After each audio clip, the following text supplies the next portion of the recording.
موت کا مسئلہ بھی حل ہوگا. یہ کتاب ہمیں ہمیشہ زندہ رہنے کا بھی طریقہ بتائے گی. جرجیس نے بھی وضو بنایا اور قرآن لے کر بیٹھ گیا. نیت تو یہ تھی کہ زندگی بھر زندہ رہیں, کبھی موت نہ آئے, قرآن میں ایسی آیت مل جائے. لیکن جرجیس جب قرآن پڑھ رہا تھا تو قرآن نے بھی ڈنکے کی چوٹ پر اعلان کر کے کہہ دیا, اینما تکونوا یدرککم الموت ولو کنتم فی بروج مشیدہ. نہیں جرجیس, موت سے بچنے کا کوئی راستہ قرآن میں بھی نہیں ہے. تم جہاں بھی ہو, جس جگہ بھی رہو, موت تمہیں ادھر آ جائے گی, پکڑ کے رہے گی. چاہے پہاڑوں کی کوہ میں چلے جاؤ, سمندر کی تاریکیوں میں چلے جاؤ, آسمان کی بلندیوں پر کمند ڈال دو, چاند پہ رہنے لگو یا سورج تک پہنچ جاؤ, کہکشاؤں تک پہنچ جاؤ, انترکش تک پہنچ جاؤ, کہیں بھی چلے جاؤ, جہاں تم جا رہے ہو موت تمہارے پیچھے پیچھے جا رہی ہے. قل ان الموت الذی تفرون منہ فانہ ملاقیکم. تم جس موت سے بھاگ رہے ہو بھاگ نہیں سکتے. تم جہاں کھڑے ہو وہی موت تم سے ملاقات کرنے کے لیے, وہ تم سے زیادہ تیز اسپیڈ میں دوڑ رہی ہے, وہ تم سے زیادہ تیز اسپیڈ میں آ رہی ہے, وہ تم سے زیادہ تیز اسپیڈ میں تمہارا سفر کر رہی ہے. تمہارے پاس آ کر رہے گی, تمہیں اپنے شکنجے میں لے کر رہے گی, تم سے مل کر رہے گی. فَإِنَّهُ مُلَاقِيكُمْ, وہ تم سے ملاقات کر کے رہے گی. ملاقات کس کو کہتے ہیں؟ السلام علیکم. وعلیکم السلام. آپ نے ہم سے ہاتھ ملایا, ہم نے آپ سے ہاتھ ملایا, آپ نے ہم کو دیکھا, ہم نے آپ کو دیکھا, یہ ہے ملاقات. آپ نے میری آنکھوں میں آنکھیں ڈالی, ہم نے آپ کی آنکھوں میں آنکھیں ڈالی, یہ ہے ملاقات. فَإِنَّهُ مُلَاقِيكُمْ, موت تم سے ملاقات کرے گی. اس کا ترجمہ میں یوں بھی کر سکتا ہوں کہ موت تمہاری آنکھوں میں آنکھیں ڈال کر رہے گی, یعنی موت تمہیں اپنی نظروں سے تمہاری آنکھوں میں آنکھیں ڈالے گی اور تمہاری روح اس وقت نکلے گی. وَأَنْتُمْ حِينَئِذٍ تَنْظُرُونَ, اپنی آنکھوں سے دیکھو گے. روح نکالنے والے فرشتے کو جب روح نکال رہا ہوگا, وہ نکال کے لے جا رہا ہوگا. میرے بھائیوں, جب تمہاری روح نکلے گی, ہماری روح نکلے گی, وَأَنْتُمْ حِينَئِذٍ تَنْظُرُونَ, اس وقت مرنے والا اپنی آنکھوں سے دیکھ رہا ہوگا. بڑا عجیب مسئلہ ہوتا ہے جب روح نکلتی ہے. روح سب سے پہلے پیروں کے تلوے سے نکلتی ہے نیچے. آپ کسی مرنے والے کے قریب بیٹھیے اور دیکھیے, سب سے پہلے اس کا پیر کام کرنا بند کرتا ہے. روح یہاں سے کھینچتا ہے ملک الموت, یہاں سے کھینچ کر ٹخنے تک آتی ہے, پھر یہاں سے کھینچتا ہے تو پنڈلی تک آتی ہے. والساق بالساق, پنڈلیوں سے پنڈلیاں ٹکرا جاتی ہیں اور نیچے کا دھڑ کام کرنا بند کر دیتا ہے. پھر یہ روح کھینچتا ہے تو گھٹنے تک آ جاتی ہے, گھٹنے کے نیچے کا حصہ بیکار ہو جاتا ہے. پھر روح کھینچتا ہے تو ران تک آ جاتی ہے, ران سے نیچے کا حصہ بے جان ہو جاتا ہے. پھر روح کھینچتا ہے تو سینے تک آ جاتی ہے اور سینے سے نیچے کا حصہ بیکار ہو جاتا ہے. پھر روح حلق تک آ جاتی ہے, حلق تک آ جاتی ہے اور حلق سے نیچے کا حصہ بیکار ہو جاتا ہے. اور پھر حلق کے پاس آ کر جب روح کو کھینچتا ہے, روح نکالتا ہے, تو یہ روح آنکھ, ناک اور کان, ان تینوں راستے سے باہر نکلتی ہے. اور جب ناک اور کان کے راستے سے نکلتے ہوئے آنکھوں تک پہنچتی ہے تو آنکھیں پھٹ جاتی ہیں. اور آپ دیکھیے گا, مرنے والا جب مر رہا ہوگا تو اس کی آنکھیں کھلی رہ جاتی ہیں. کیوں؟ قرآن کہتا ہے اس لیے کھلی رہ جاتی ہیں کہ وَأَنْتُمْ حِينَئِذٍ تَنْظُرُونَ, اس وقت وہ روح نکالنے والے ملک الموت کو اپنی آنکھوں سے دیکھ رہا ہوتا ہے. اور یہ دیکھ رہا ہوتا ہے کہ میری روح کو لینے والے رحمت کے فرشتے آسمان سے آئے ہیں یا عذاب کے فرشتے آسمان سے آئے ہیں, میری روح کو جنت کے فرشتے لے رہے ہیں یا ملک الموت کے ہاتھوں سے میری روح کو جہنم کے فرشتے لے رہے ہیں. وہ اسی دنیا میں دیکھ لیتا ہے کہ میری روح کو لینے کے لیے جہنم کے فرشتے آئے ہیں, جنت کے فرشتے. بہت آسان ہے. ہم لوگوں میں سے کتنوں کے ماں باپ اس دنیا میں نہیں ہوں گے, کتنوں کی ماں اس دنیا میں نہیں ہوگی, کتنے کے ماں باپ اس دنیا میں نہیں ہوں گے. ذرا سوچئے, وہ اس دور سے گزر چکے ہیں, اب وہ دور ہمارا بھی آنے والا ہے, آپ کا آنے والا ہے, ہمیں بھی اس دور سے گزرنا ہے. ہم نے اس موت کے بعد کے لیے کیا تیاری کر رکھی ہے؟ ہمیں اس چیز کا احساس اپنے اندر پیدا کرنا ہے. بہت خوش اور مگن ہو چکے ہم لوگ بہت. یہ جو آوازیں آ رہی ہیں، چاہے عورتوں کے پنڈال سے آ رہی ہو، چاہے بازار سے آ رہی ہوں، یہاں جلسہ ہو رہا ہے، قرآن پڑھا جا رہا ہے، حدیث پڑھی جا رہی ہے، یہ یاد رکھیے گا یہ آوازیں آپ کی ہوا میں نہیں گھوم رہی ہیں. آپ نے صبح سے لے کے شام تک ابھی جب سونے جائیں بستر پر تو سوچئے گا کتنی گالیاں دی ہیں اور کتنا آپ کی زبان سے سبحان اللہ اور الحمدللہ نکلا ہے، اس کا حساب لیجئے گا. آپ ابھی تک اپنی پوری زندگی کا نہیں لے پائیں گے، لیکن آج کا حساب لیجئے گا. آج صبح سے شام تک کتنی گالیاں دی ہیں، کتنوں کو دھوکہ دیا ہے، کتنوں کو ناجائز ستایا ہے، کتنوں پر ظلم کیا ہے اور کتنوں کے ساتھ اچھا سلوک کیا ہے. آپ نے جو کچھ بھی کیا ہے وہ اس ہوا میں گھوم نہیں رہا ہے، بلکہ اس کو فرشتے ریکارڈ کیے ہوئے ہیں. اچھا کیا تو دائیں ہاتھ کے فرشتوں نے ریکارڈ کر رکھا ہے، برا آپ کی زبان سے نکلا تو اس کو بائیں ہاتھ کے فرشتوں نے ریکارڈ کر لیا ہے. وہ اس ہوا میں ہے نہیں. یہ مت سوچئے گا کہ اس ہوا میں گھل گیا اور مل گیا اور چلا گیا، نہیں، وہ ریکارڈ ہے، وہ ریکارڈ ہے. اور قیامت کے دن اللہ اس ریکارڈ کو ہمارے سامنے پیش کر دے گا. فَمَن يَعْمَلْ مِثْقَالَ ذَرَّةٍ خَيْرًا يَرَهُ وَمَن يَعْمَلْ مِثْقَالَ ذَرَّةٍ شَرًّا يَرَهُ. ذرہ برابر نیکی کی ہوگی تو اس کو بھی تم اپنے نامہ اعمال میں دیکھ لو گے، ذرہ برابر برائی کی ہوگی تو اس کو بھی تم اپنے نامہ اعمال میں دیکھ لو گے. اس چیز کا احساس ہمارے اور آپ کے اندر آنا چاہیے. جہنم کا سب سے ہلکا عذاب اس آدمی کو دیا جائے گا جس کے پیروں کے تلوے کے نیچے آگ کی 2 چنگاریاں ہوں گی. ان احون اہل النار عذابا یوم القیامت لرجل یوضع فی اخمص قدمیہ جمرتان. نوٹ کریے، ان احون اہل النار، سب سے ہلکا عذاب اس آدمی کو ہوگا، یعنی دنیا میں جس نے سب سے کم گناہ کیے ہوں گے، اور اس کو جہنم میں سب سے ہلکا عذاب دیا جائے گا. بھیا اسٹیج پر چلنا بند کر دیجئے آپ لوگ، یہ ہل رہا ہے، مجھے لگ رہا ہے کہ گر جائے گا. بند کریے آپ اور اصول بدلیے. جس کو چاہے اسٹیج پہ بٹھا دیا، پینٹ شرٹ آئی ٹائی اور کھینی والے سب اسٹیج پہ بیٹھے ہوئے ہیں. بن گئے سب مودی کے باپ، اسٹیج پہ بیٹھ گئے، بہت عزت ہو گئی، اور یہاں بیٹھ کے دھم دھم دھم دھم دھم دھم اور کر رہے ہیں.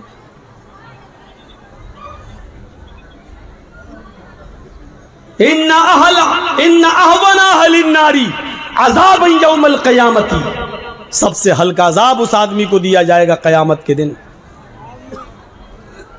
لرجل یوضع فی اخمص قدمیہ جمرتان، جس کے پیروں کے تلووں کے نیچے آگ کی 2 چنگاریاں رکھ دی جائیں گی. چنگاری، کبھی بیڑی پیے ہو؟ ہاں، وہ تو بہت لوگ ہوں گے ایسے.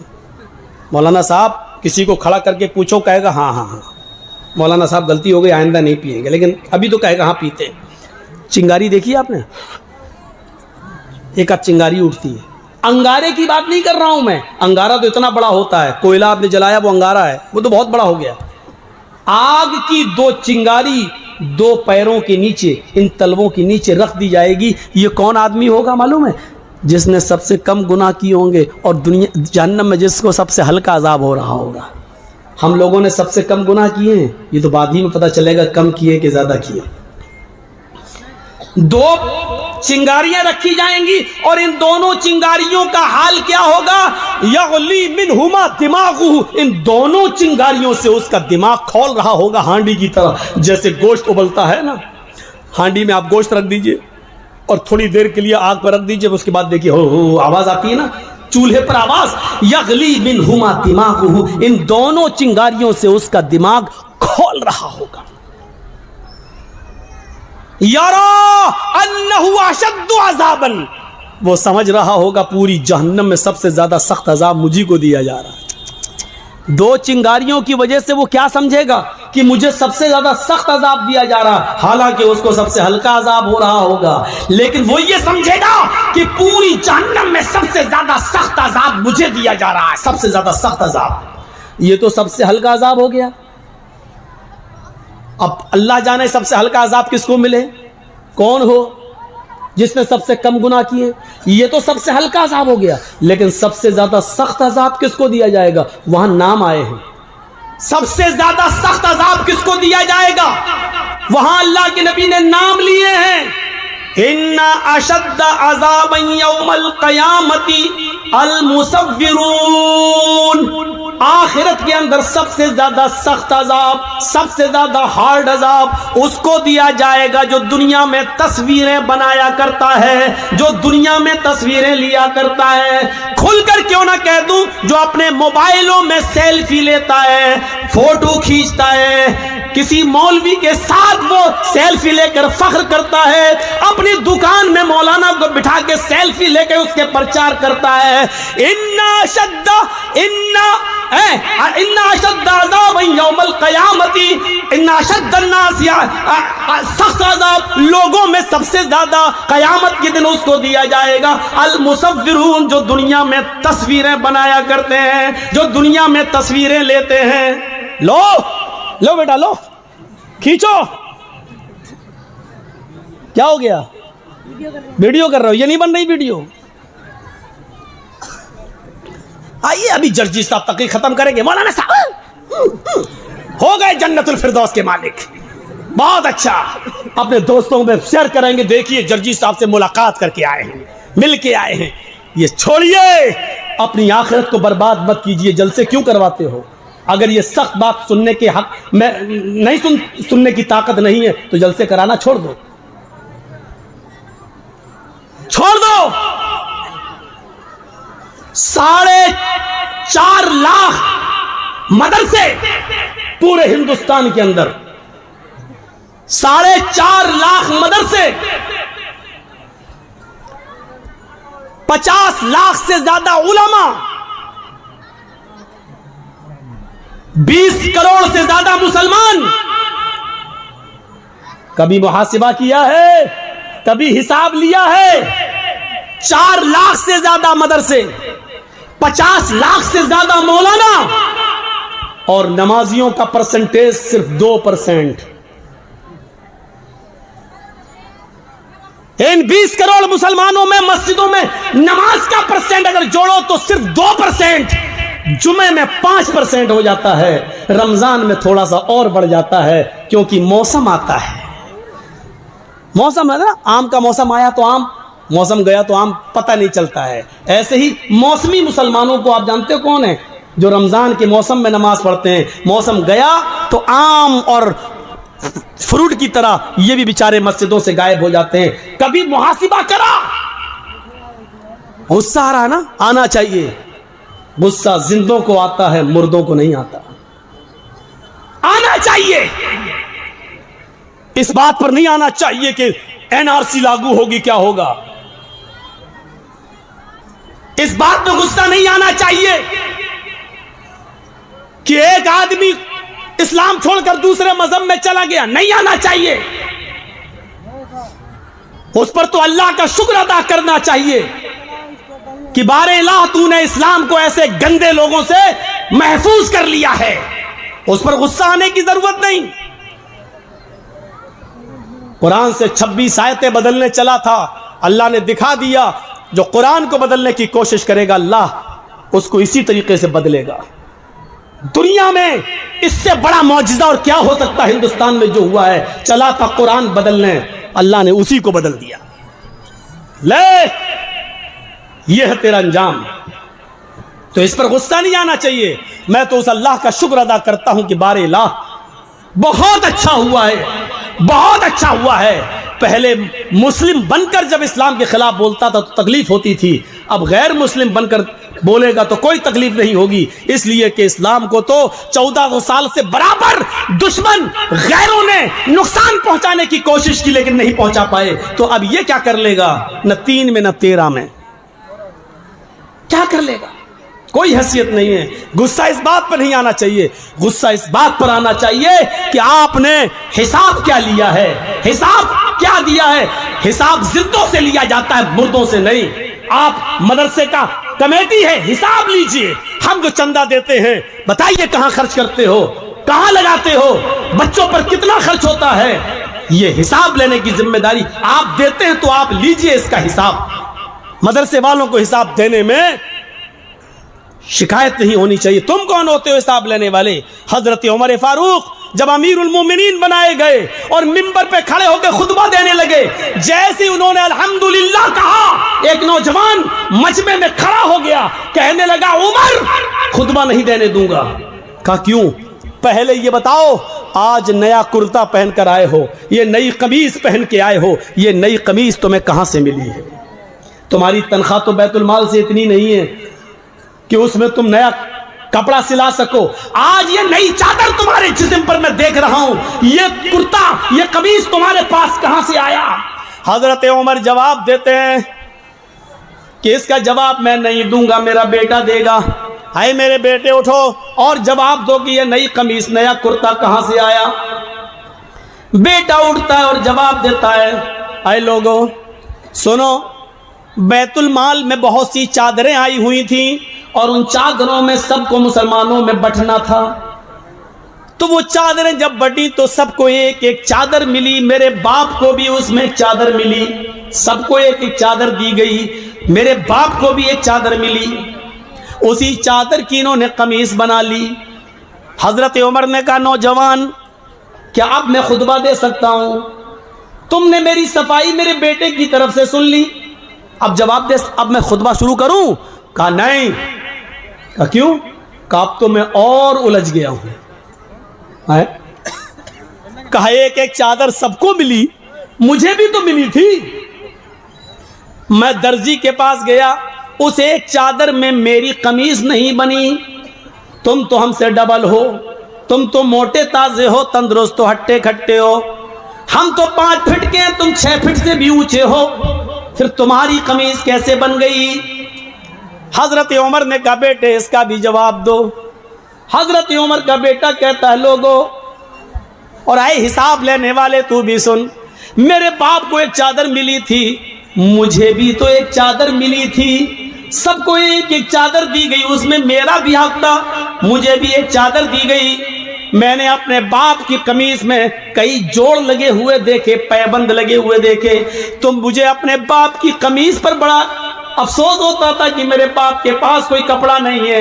تو میں نے اپنے باپ کو اپنی بھی چادر دے دی، اپنی چادر اور میری چادر دونوں چادریں ملا کر میرے باپ نے قمیص بنا لی.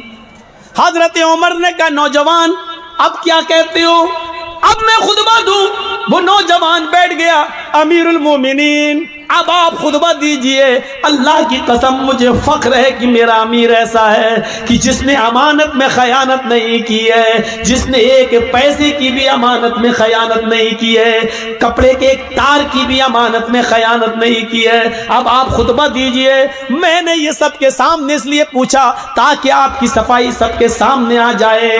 میرے بھائیوں سب کے سامنے اس آدمی نے پوچھا، حساب لیا، اور عمر فاروق نے سب کے سامنے حساب دیا. حساب زندوں سے لیا جاتا ہے، مردوں سے نہیں. مردے تو مر گئے، وہ اپنے کرم جو کیا ہے اس کے حق وہ بھگتے. اچھا کیا تو اچھا، برا کیا تو برا، لیکن زندوں سے حساب لیا جاتا ہے. آپ زندہ قوم ہیں، محاسبہ کریے. محاسبہ 20 کروڑ میں نے کم بتائے، اس بھارت میں مسلمان ہیں 30 کروڑ سے زیادہ، مدرسے ہیں 4 لاکھ سے زیادہ، علماء ہیں 50 لاکھ سے زیادہ. لیکن اتنے مدرسے ہونے کے بعد، اتنے عالم ہونے کے بعد، اتنے مسلمان ہونے کے بعد مسجدوں میں ان مسلمانوں کی نماز پڑھنے کا پرسنٹ ہے صرف 2%. میرے بھائیوں یہ 98% مسلمان کیا کر رہا ہے، یہ 98% مسلمان کیا کر رہا ہے؟ کبھی آپ نے محاسبہ کیا؟ کبھی آپ جو سماج اور سوسائٹی کے اندر پنچایتیں بٹھا لیتے ہو، جو ظلم کرتے ہو، بھرے مجمع میں کہتا ہوں اگر میری بات غلط ہو تو بتاؤ، آج ایسا ہوتا ہے کہ نہیں ہوتا ہے کہ ایک لڑکی باقاعدہ پنچایت میں کہتی ہے کہ اس لڑکے کے ساتھ میں 1 سال سے رہ رہی ہوں، 2 سال سے میرا اس کے ساتھ تعلق ہے، اب یہ شادی نہیں کر رہا ہے میرے ساتھ، لہذا شادی کروائیے. اور وہ لڑکا شادی سے جب منع کرتا ہے تو پنچ لوگ بیٹھ کر فیصلہ کرتے ہیں کہ تم رہتے تھے کہ ہاں یہ بھی راضی تھی، میں نے ایسا کیا، تو کیا ہوا؟ اب پنچایت فیصلہ کیا کرتی ہے؟ 5 لاکھ روپیہ تم دو. یا تو شادی کرو، اور شادی نہیں کر رہے ہو تو لڑکے سے 5 لاکھ 2 لاکھ 1 لاکھ روپیہ لے کر لڑکی کو دیا جاتا ہے کہ جاؤ تم اپنا گھر بسا لو۔ بتاؤ ایسا ہوتا ہے کہ نہیں ہوتا ہے؟ اور یہ پنچایت میں یہ فیصلے کیے جاتے ہیں کہ نہیں کیے جاتے ہیں؟ ایسا بھی ہوتا ہے لڑکا کسی لڑکی کو لے کے بھاگ گیا،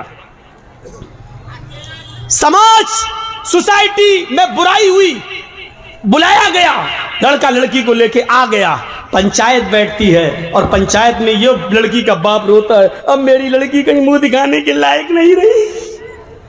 پنچایت بیٹھتی ہے اور پنچ فیصلہ کرتے ہیں کہ تم اس لڑکی سے شادی کرو گے؟ صاحب شادی نہیں کریں گے، میرے گھر والے تیار نہیں، لائیے 2 لاکھ روپے دو، اور لڑکی کو دے دیا جاتا ہے۔ میں پوچھنا چاہتا ہوں کہ لڑکی اپنی مرضی سے جب بھاگی ہے، لڑکا بھی اپنی مرضی سے بھاگا ہے، پنچایت بیٹھی ہے، سزا لڑکے کو ہی کیوں مل رہی ہے؟ اس سے 2 لاکھ روپیہ لے کر پھر اسی لڑکی کو کیوں دیا جا رہا ہے؟ جب غلطی دونوں کی تھی تو سزا دونوں کو کیوں نہیں مل رہی ہے؟ ایک طرفہ سزا کا کیا تماشا ہے؟ یہ مجھے بتائیے، یہ آپ کی سزا کیا شرعی سزا ہے؟ کیا قرآن و حدیث کے مطابق سزا ہے؟ جبکہ قرآن یہ کہتا ہے کہ زنا کے معاملے میں لڑکی زیادہ غلط ہوتی ہے، لڑکا کم، لڑکی کی طرف سے زیادتی ہوتی ہے اور لڑکے کی طرف سے کم، کیونکہ قرآن نے کہا ہے الزانیۃ والزانی فاجلدوا کل واحدۃ منہما، زنا کرنے والی لڑکی اور زنا کرنے والا لڑکا، ان دونوں کو 100 کوڑے مارو۔ اللہ نے پہلے لڑکی کہا ہے، بعد میں لڑکا کہا ہے، کیونکہ زنا کی شروعات اور زنا کی ہمت اور زنا کے لیے اکسانا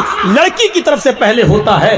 لڑکا ٹھیک ہے بھگا رہا تھا، لیکن لڑکی اگر بھاگنے کا اشارہ نہ کرتی تو کبھی زندگی کے اندر لڑکا اس لڑکی کو بھگا نہیں سکتا تھا۔ میرے بھائیوں، پھر لڑکی کو سزا نہ دی جائے اور پیسہ لے کر جرمانہ لڑکی کو دے دیا جائے، شرم آنی چاہیے ایسے پنچوں کو، اور شرم آنی چاہیے ایسی پنچایت کو جو بالکل دوگلا، نالائق اور اخلاق سے گرا ہوا فیصلہ کرتے ہیں۔ تمہیں قیامت کے دن اللہ کے ہاں اس کا جواب دینا ہوگا۔ بھاگ رہی لڑکی، صاحب منہ کالا ہو گیا ہے، کیوں بھاگی؟ صاحب چلی گئی، اس کا مطلب باپ کی غلطی تھی۔ کیوں دیا تھا تو نے اپنی لڑکی کو اینڈرائڈ موبائل؟ کیوں چلاتی تھی واٹس ایپ؟ کیوں چلاتی تھی میسنجر؟ کیوں چلاتی تھی فیس بک؟ موبائل تو تو نے لا کر دیا ہے نا، یا چوری چھپے لڑکی موبائل چلا رہی ہو، گھر میں لڑکی کی اماں تک کو پتا نہ ہو، سب ملی ہوئی ہوتی ہیں، اماں بھی بٹیا سے ملی ہوتی ہے۔ اس موقع پر وہ سیریل یاد آتا ہے، بیٹی بھی کبھی ماں بھی کبھی بیٹی تھی، ہم ساس بھی کبھی بہو نہیں کہیں گے۔ آج بیٹی جو کر رہی ہے، ماں جانتی ہے کہ بیٹی کیا کر رہی ہے، کیوں ماں بھی کبھی کسی کی بیٹی تھی۔